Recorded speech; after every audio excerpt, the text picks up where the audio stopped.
Good afternoon, my people. How you doing? This is your girl, Mashima Gist TV. I'm back again with another gist. Please, if today is the first time on my channel, please can you go straight to that notification bell and press it? Because if you didn't press the notification bell, there is no way you can get a gist from me. So, my whole subscriber, I said thank you. Thank you, thank you, thank you for your love, for your caring, for everything you've been doing. I do appreciate you. Mo rọ́wọ́ yín o, Ọlọ́run á máa bá mi wà pẹ̀lú yín o. Òkè òkè lọ́wọ́ yín á máa lọ o. Ẹ ṣé púpọ̀, mo dúpẹ́ o.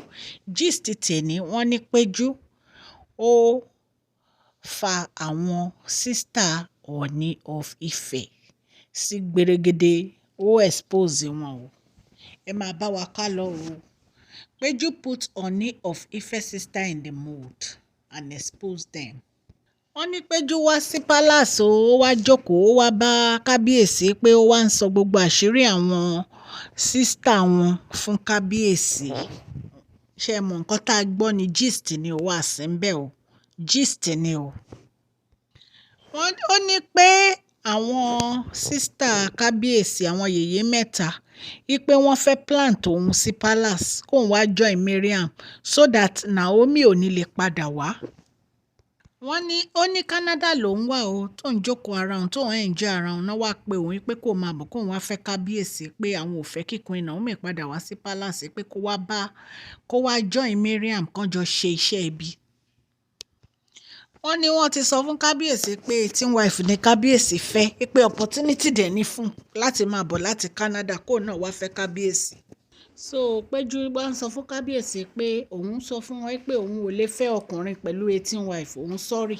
Ó ní wọ́n wá ń sọ fún òun wípé páwọn àti kábíyèsí wá ń sọ fún ẹ pé owó pọ̀ gan palace, connection pọ̀ gan palace, wípé tó bá ti lè wá báyìí òun àti Mariam wọ́n jọ máa ṣe gbogbo àwọn ètò yẹn ni, so wọ́n á dẹ̀ máa fáwọn oníṣẹ́ àtàmú. Wọ́n ní bó ṣe sọ nìyẹn pé ẹni Queen Naomi pé ó ń chop owó kábíyèsí, pé ó ti gbàgbé àwọn, pé big cars ló máa gbé kiri, pé kò tiẹ̀ rán àwọn, kò tiẹ̀ kí à ń pa àwọn, pé so selfish wife. So ó wá ní pé bó ṣe máa ṣe big girls kiri nìyẹn, pé ní ìsìn pé Ọọ̀ni ó dẹ̀ fẹ́ lọ gbà padà, pé tó bá ti tètè wá sí palace tóun àti Mary bá ti block ẹ̀, òun àti Mariam bá ti block ẹ̀, pé kò ní sí pé Queen Naomi ń wá sí palace mọ́. Péjú ló wá sọ gbogbo nǹkan tá à ń sọ yìí fún kábíyèsí. Gist tá a gbọ́ ni o, wà sí ń bẹ̀ o. Gist tá a gbọ́ ni o. Bí a ṣe gbọ́ gist, wọ́n ní pé girlfriend kábíyèsí ni Péjú, wọ́n náà ti wà tipẹ́tipẹ́. Wọ́n ní time tí ìyá Queen Naomi lọ sí Canada, pé òun ló bá wọn ṣe gbogbo àwọn visa yẹn àti Queen Naomi.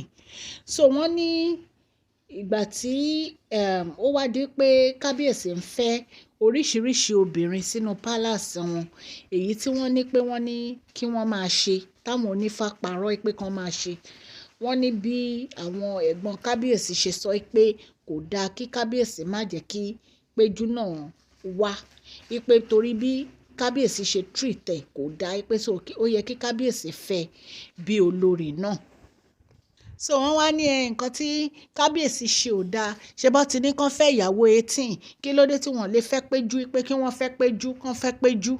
So wọ́n ní bí kábíyèsí ṣe, ìgbà tí wọ́n bẹ̀rẹ̀ sí fún kábíyèsí lọ́rùn, wọ́n ní bí kábíyèsí ṣe ní òkè kí wọ́n go ahead kan lọ ṣe ètò mọ̀ fún Péjú nìyẹn.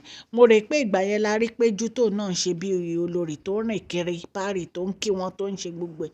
Ìyá, mo rò pé nǹkan tó ṣẹlẹ̀ nìyẹn. So wọ́n ní pé bí bàbá kábíyèsí ṣe ń wò ó nìyẹn, nígbà tó tún rí Péjú, pé kí ló dé tí wọ́n ń treat kábíyèsí báyìí, pé bí bàbá kábíyèsí ṣe bẹ̀rẹ̀ sí gbégbèsè lórí kábíyèsí nìyẹn, bójú kábíyèsí ṣe clear nìyẹn, bí kábíyèsí ṣe ní àwọn ò fẹ́ Péjú mọ́ o, kọ́ lọ dá gbogbo àwọn nǹkan engagement kan lọ dá padà, àwọn ò fẹ́ Péjú mọ́. Wọ́n ní bí kábíyèsí ṣe bẹ̀rẹ̀ sí tẹ̀lé Queen Naomi padà nìyẹn, bí kábíyèsí ṣe láwọn ò fẹ́ Péjú mọ́ nìyẹn. Wọ́n ní bí wàhálà ṣe bẹ̀rẹ̀ nìyẹn. So wọ́n ní Péjú bó ṣàṣe bẹ̀rẹ̀ sí táṣìírí wọn nìyẹn, pé àwọn náà ní kóun wá fẹ́ kábíyèsí o, kì í ṣe pé ó wù ú láti fẹ́ kábíyèsí, pé ṣẹ̀dẹ̀mẹ́ pé bá ṣe gbọ́ gist tá a gbọ́, wọ́n ní pé àwọn ẹ̀gbọ́n kábíyèsí wọ́n máa ń gba owó lọ́wọ́ àwọn obìnrin yẹn. Gist táwa gbọ́ ni o, nǹkan tá a gbọ́ la sọ o. Wọ́n náà máa ń gbowó lọ́wọ́ àwọn obìnrin yẹn kó tó di pé wọ́n gbé wọn fún kábíyèsí. Nǹkan tó ṣẹlẹ̀ fún Mariam náà ni ẹ mọ̀ pé gbogbo owó tó ti gbà lọ́wọ́ Mariam wọ́n ní bó ṣe ń gbowó lọ́wọ́ wọn nìyẹn. So bóyá òótọ́ ni bírọ́ ni àmọ́ o, ṣùgbọ́n gist tá a gbọ́ ni bọ̀ gbogbo gist tá a máa ń gbọ́ ó máa ń já sóòótọ́. Most of them ó máa ń já sóòótọ́. So nǹkan tá a gbọ́ tá a tún ní ká wá sọ fún yín nìyẹn o. So bó bá ṣe ń lọ a tún máa fi tó yín létí. So please share this video, like and subscribe. God bless you all.